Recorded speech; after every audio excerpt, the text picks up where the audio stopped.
నీ గాయములను మాన్పెదను. ఇదే యెహోవా వాక్కు. యిర్మీయా 30:17.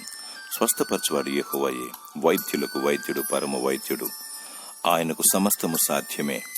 ప్రతి జబ్బు నయమైపోతుంది. భూప్రపంచంలోన్న ప్రతి వ్యక్తి ఏదో ఒక రోగమును కలిగి ఉన్నారు. ఎట్టి వ్యాధిగ్రస్తుడైనను సరే యేసు నామములో యెహోవా దేవునికి మొరపెడితే స్వస్థత శీఘ్రముగా లభిస్తుంది. మనందరికీ స్వస్థత కలుగుటకు యేసు ప్రభువారు శిలువలో తన రక్తాన్ని చిందించారు. ఆయన పొందిన దెబ్బల చేత స్వస్థత, ఆయన రక్తము ద్వారా విమోచన. నీకు స్వస్థత కలుగుటకు నీవు మోకాళ్ళుండి దేవునికి మొరపెట్టు.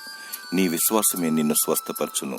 ఏ మనుషులపైనను ఏ సేవకులపైనను ఆధారపడకూడదు. నీవు మరియు అందరూ ఏకీభవించి ప్రార్థన చేయవచ్చు. నీ ప్రార్థన దేవుడు వింటాడు. శరీర స్వస్థత మరియు హృదయ స్వస్థతను దేవుడు అనుగ్రహిస్తాడు. దేవుడు శరీర బలహీనతను తీసివేసి రక్షణ, సమాధానము నీకు దయచేయునుగాక. ఆమేన్.